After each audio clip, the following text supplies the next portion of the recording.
And welcome to Interesting to See, your daily sports podcast, news, narratives, takes, and gambling. I'm Nick. Had a bit of technical difficulties today, but I said, screw it. Do a podcast anyway. So it's going to be a quick one. Got to get this mic situation figured out. I have a headset for those of you watching on YouTube. I look like a gamer, but I'm not good at video games. Video games are hard. We've got some NFL news today. Some of it is a bummer. Some of it is what it is, man. And a cool story with the NHL. Start out with some NBA stuff. Just to highlight, youngest player ever, I believe. That is the highlight. Josh Giddey, youngest with 2 straight triple-doubles. The Thunders dropped the Knicks. I don't know if this means the Knicks apparently don't suck this year. I don't know how accurate that is. I should move my head over here so you guys can see my pretty face. I don't know how accurate that is that the Knicks don't suck. It's possible that they don't suck, but I think that it's more likely that they're just not good, or they're not bad, somewhere in the middle. But good for Josh. That's a cool story. Let's move on to this Avalanche thing. The Colorado Avalanche of the National Hockey League, they have this guy, Don White. He's an assistant equipment manager, and he's a huge Cincinnati Bengals fan. Now, Bengals fans and Lions fans stick together because, and sort of Browns fans get to be in there because they haven't really experienced any success since the NFL started doing the Super Bowl. In the Super Bowl era, since the 60s, those teams haven't had a lot of success. The Lions and the Browns have not, they've been the furthest away. The Bengals have now lost 3 Super Bowls, which is unfortunate. They're undefeated in the AFC Championship, but they've never won a Super Bowl. Regardless, when you're a big fan of a team that sucks and they're good, your team tries to help you out. The Colorado Avalanche players, they used all their money to buy this dude a ticket. Let's take a look at the picture there, man. How cool is that? That's using your money for good. NHL fans notoriously. There he is. Sending selfies. He's at the Super Bowl. He's so excited as his boys sent him to this Super Bowl assistant equipment manager. It's not exactly a high-ranking position in the National Hockey League, but good for him. What a cool story from those guys. The Colorado Avalanche, kind of by far the best team in the NHL. Maybe top 2 or 3 of them and the Florida Panthers are having really great years. James Harden, according to Twitter.com, James Harden is out until after the NBA All-Star break with a hamstring strain, which is funny. I don't know if it's new or old, but might as well just relax. Like, if you're going to go to the playoffs, it doesn't really matter. Just get healthy if the Sixers traded for him. But if you're a Sixers fan, you got to be like, come on, dude. Come on. This is not a good situation. Speaking of not good situations, some NFL news yesterday came out during Sunday. Nobody was paying attention. Adrian Peterson was arrested for felony domestic violence. He said, quote, "I was literally mind blown that they took me to jail. They were like, I'm sorry, Mr. Peterson, but because she had a scratch on her finger in the state of California, we have to take you in." I sit there and watch the plane pull back and take off, and I'm just like, wow, I cannot believe this is happening right now. I'm going to jail. And I literally didn't do anything. He said it was just a disagreement with his wife or something. I don't hit women. It's not that type of situation. It just looks bad. I'll deal with it, and God willing, the charges will be dropped. And I'll move on. He of course was suspended from the NFL for a year because he beat his kid, which is legal to punish your kid with violence in the state of Texas, which is where he did it and where he was from. Richard Sherman yesterday going off on should Matthew Stafford be in the Hall of Fame. Let's ask Richard Sherman, shall we? There he is. Quote, "I'm going to talk about it on the podcast, but the Hall of Fame bar is incredibly low, like a participation trophy. No all-decade team, no all-pro, no MVP, 1 Pro Bowl, not even MVP of the Super Bowl. Never considered the best in any year he played. At least Matt Ryan has an MVP." That was tweet number 1. Tweet number 2, "He did nothing spectacular. It's really a macrocosm of his career. Did good, not great, made a few wow passes, made a few facepalm passes. Aaron Donald and Von Miller are the 2 Hall of Famers he should thank." Nope. Tweet number 3, "There is no measuring stick that makes Stafford a Hall of Famer other than playing the most passer-happy decade in NFL history. Inflated numbers make every QB that starts 10-plus years a Hall of Famer." And he's not done. He gets his day, brother, but just throwing around Hall of Fame like that just irks me. So many had to be the most dominant to make it. There is a slant toward offense in the Hall of Fame, which is annoying. There's not enough offensive linemen in there, and there aren't enough defensive backs. There aren't enough New England Patriots in there because of Tom Brady. But whether or not Stafford gets there, to me, it's a situation. This is just my quick little take, just a little take. This is going to be a big argument of whether or not he deserves to be in the Hall of Fame. For me, the answer is he doesn't not deserve it, but he's not done. He can't if he does what Tom Brady does and plays till he's 42, and he just continues doing it, and he gets close again or wins one more time, he'll be there. That's an accomplishment. If he wraps it up in 3 years because he's with his family, even if he wins another one, that's going to be interesting. But it's going to be about precedent because there's no situation under the pretty blue sky that Phillip Rivers and Eli Manning are Hall of Famers and Matthew Stafford is not. So you got to figure out what the fuck you're doing with the Hall of Fame because if those guys are in, Stafford's in because he's better than those guys. He did what Eli couldn't do and be good in the regular season and have his teammates love him, and he did what Rivers couldn't do, which is win the big one or not screw the big one up, even though he's got kind of a lot in common with those guys and kind of the good of Rivers with the bad of Rivers, and similar to Eli, a lot of talent. And maybe if you tried a little harder or just focus a little bit better, you'd have been better. But if we're talking about it, it's going to be close. So right now, is he a Hall of Famer? No. If Aaron Donald retired today, yes. If Von Miller retired today, yes. Andrew Whitworth to me is going to be a Hall of Famer. Devin Hester is not. So it's a weird measuring stick. I don't think he's going to get in, and I don't think he's going to get in because the voters don't like him. I told you that he wouldn't win MVP. I told you. It was easy money. If you could bet the field, I would take that. Unbelievably simple thing to see coming from a mile away. As the Super Bowl gets broken down, there's a false narrative going around that Aaron Donald was offsides in the 4th and 1 play. He was not. That was a picture taken from the 4th and 1 play in the first half, not the final play of the game. Also, Jamar Chase was so wide open on that play. I'll try to bring up a picture for you guys. Oh my God, it was. I mean, it's probably, in all honesty, it was probably a touchdown if Joe Burrow could escape and find him, or if he had just guessed to throw it to Chase right away. But Aaron Donald was on him so quick it probably wouldn't have worked. Jalen Ramsey got cooked and fell down. I don't know if he tripped over his own feet or if he just got burnt, but it was pretty ugly. So here's what I'm talking about. See this image right here?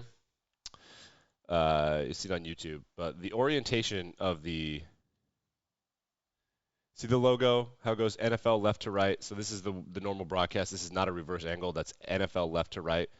Now if we switch back to the 4th and 1 play, where is it? I'll show you. This is one of those annoying conspiracy things. The Bengals are going left to right on the final drive, not right to left. So that is not, look right there. See that? That's not it. They were going the other way. Oh, the internet is annoying. The internet is super annoying. Where is the clip of how wide open he was? Is this it right here? I'll try to find it. But it was, anyway, the story is that people are now starting to go through the final play of the game and try to find out exactly how close the pass was to being caught for like a miracle from Joe Burrow. But also, Jamar Chase was super wide open, and now the big narrative online is Penei Sewell versus Jamar Chase. There was a meme that came out during post-draft of the Bengals where do you want the playmaker or do you want the lineman? And it doesn't matter if the playmaker's open if you don't have time to get there. And it turns out that it happened. It was at the last play of the game. I think that both of them are pretty good. I think the Bengals could use Chase, but now if they don't address their offensive line, Joe Burrow's. I mean, it's entirely possible that he tore a ligament in his knee. We're still waiting to find out. He looked like it was bad. And you can play with a torn MCL and ACL if you have a brace, and you can only do it for half, and you can't move around all that well. Like he might have had. He looked like he was hurt to me. So he's headed down an Andrew Luck path. They got to get it figured out. That's like there's no other reason. There's no other thing that can possibly be on their minds this offseason. We got to shout out LeBron. LeBron James taking a lot of credit for the Super Bowl for the Los Angeles Rams. Let's see what LBJ had to say. We, Dodgers and Rams should all do a joint parade together. Yeah, LBJ, you should get a parade. I agree. You did it. We did it for L.A. I was born and raised in L.A./Cleveland, and Matthew is from Texas. Kershaw's from Texas. We should all do a joint parade together. That's his actual opinion. Live concert afterwards to end it. City of Champions. They won the NBA Finals in the pandemic. The Bucks whooped everybody's ass last year, FYI. And the Dodgers won during the pandemic Also, the Braves won this last year. So actually, Atlanta's the city of champions because that's where the University of Georgia is, and that's where Stafford went to college. Look, the Georgia sports curse is lifted. My God, what a loser. Been arguing that guy's better than people think he is. I don't know if he's Jordan, but he's a lot closer than people think he is. But my God, he's such a tool.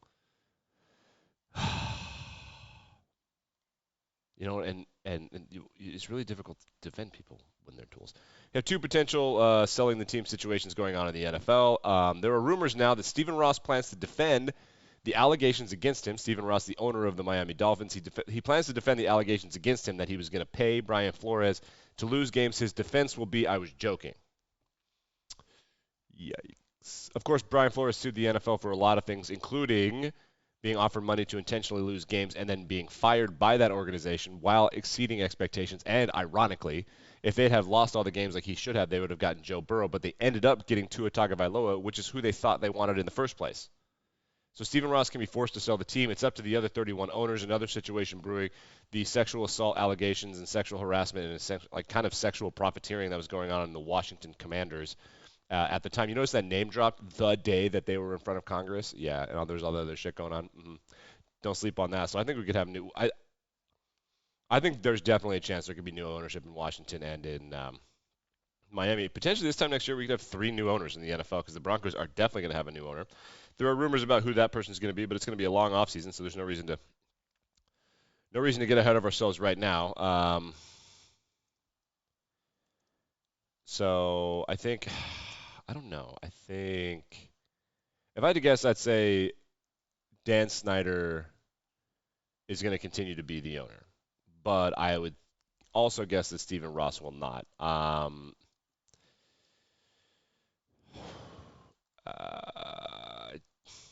just think that Dan Snyder, he's been pulling this shit off for a long time, and I think he knows some stuff. You know what I mean? I think he knows stuff that other people like. I don't want to like accuse people of blackmail, but that's got that kind of vibes. It's just a weird situation. Let's update the 15-year-old in Russia thing. That figure skater, her name is, I don't know why I know a figure skater's name. She's 15 years old. Everyone's been talking about it. Oh, Barstool's blogs are so annoying. So this is what's happening. Pardon me. Yeah.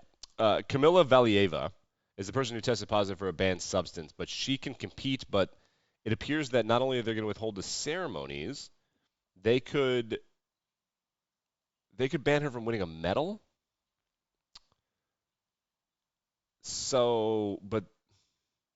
And the reason that this is possible is because she's a minor. So, quote, one of the reasons CAS, which is the doping agency, gave its ruling, or the overseeing organization, gave its ruling for Valieva as a minor and barring her from further competition in Beijing after she helped the Russian Olympic Committee win the team event last Monday would have caused her irreparable harm. So, because she's a kid, they're not going to ban her so she doesn't get punished. And that's funny. I forget the woman's name who was banned from the Tokyo Games because she smoked weed. The black woman, which is an important thing here because I think there's going to be racial undertones. I think that's part of it. I also think what's part of it is that America is not about to invade Ukraine. And people are like, fuck, I don't want to deal with this. I think that's a huge part of it. But I want Russia to know that figure skating is like our 45th most popular sport in terms of participation. If we wanted to beat you at everything you love, we would. It wouldn't be close. The same is true for soccer, Europe. I think I'm joking. It is a fact. Just watch the Super Bowl. There's never been a Russian like Aaron Donald. Okay, let's go to the NFL draft to keep you updated. The odds-on favorite to be picked first overall. I could be wrong. I don't think it's going to be Aiden Hutchinson. He is the odds-on favorite, followed by Evan Neal. Aiden Hutchinson, the defensive end, of course, from Michigan. Evan Neal, the offensive lineman from Alabama. He's a big dude. Kayvon Thibodeau is a defensive end from Oregon. He's number 3. He's falling because of character concerns. This is my favorite part of the draft, where the freakazoid black one gets dinged because it looks like he doesn't work hard. That's funny. I think that what happened to Kayvon Thibodeau is that he did what's called a hold-in, which is where you're like, I'm about to make $50 million. I'm going to try pretty hard, but I'm not going to kill myself if Oregon's not going to win a championship. I think that's what happened. But you're going to find out that, like, I don't know if he has a high motor. I don't know if he works hard. But the white guy's going to get, like, he just kills himself, which is kind of true, but also kind of like, hey, it's a business decision, dude. Relax. It's like, alas, whatever. Following him, so there are 2 DNs and 2 offensive linemen that are in the top picks to go first overall. The trick here, if you're going to look into the NFL draft for gambling, and this is where I make the vast majority of my money is in the NFL draft because it's super easy. The key here is Jacksonville going to draft or are they going to trade? And you'd be like, Nick, who would they trade for? Why would there be anybody trade up? Anytime that there are a bunch of quarterbacks, everyone's like, it'd be a good year to trade up. Bullshit. Not true.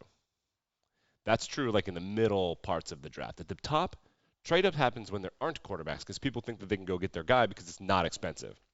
In a year where there are 3 good quarterbacks, this is a very simple game theory situation. In a year where there are 3 elite quarterbacks, going to the top 3 picks is going to cost like your entire future. The San Francisco 49ers just did it.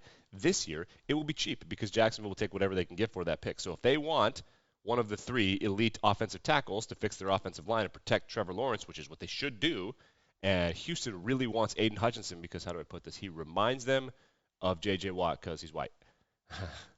Then they can go do that. It'll be so much cheaper to do that in a year. But if this was a year with a mega elite quarterback, then Jacksonville wouldn't do that. They would ransom the price. And even so, like a team like Detroit wouldn't even accept a trade probably. They probably wouldn't even accept a trade. So this year, the thing you got to watch out for are these trades. So I'm not going to bet who's going to be the first player selected. That's a disaster. Wait until like a week before the draft to do that just because Jacksonville's going to trade. If they don't really like Evan Neal or Ikem Ekwonu, the 2 tackles better than each other, they can move down as far as they can to get one of them. They just got to get one of them, and there are 3 of them. But if there's a team like Houston that really wants the white guy, then you can force them to trade. So the highest quarterback thing right now is plus 4,000 for Malik Willis. He is the highest non-DN left tackle. So in the past 20 years, only DNs and left tackles and quarterbacks have gone first overall. That's a fun fact. I think this year could be different, though. I think there's a chance that someone goes and gets Kyle Hamilton, the safety from Notre Dame. Not a great chance, but I definitely think people need to look into that. The interesting one that I'm going to bet on, this is easy money for me. First quarterback selected, Kenny Pickett is the heavy favorite, followed by Malik Willis, Sam Howell, and Matt Corral. Matt Corral is plus 500. Desmond Ridder is plus 2,000. That means there's 4 times as good odds on Desmond Ridder. Don't buy into that. Matt Corral is going to be the first quarterback selected, or Kenny Pickett, but Kenny Pickett has historically small hands. We'll get into more draft analysis later, but these are a good time to look at these odds because it's going to move. Ikem Ekwonu was plus 10,000 to be the first overall pick just 2 weeks ago, and now he's like plus 800. So you got to pay attention to this stuff. Let's look at the Super Bowl odds for next year. This is always fun. The Buffalo Bills are the favorite. They were the best team in the NFL this year. They just didn't finish it, and they got fucked by the coin. They're the odds-on favorite by like a smidge. Over Kansas City, which was the game of the year. Kansas City got in their own head. Otherwise, they'd be Super Bowl champs probably right now. The Rams are plus 1,200. Man, I wish I could bet against that, like a stock short. They will not be winning the Super Bowl next year. Dallas, Green Bay, San Francisco all have great odds. I think the Bengals are going to be great. They have an infinity amount of cap space. They need an offensive line. There are a bunch of good offensive linemen available in free agents they see this year. They only need like 2 of them, right? I mean, they're really, really good.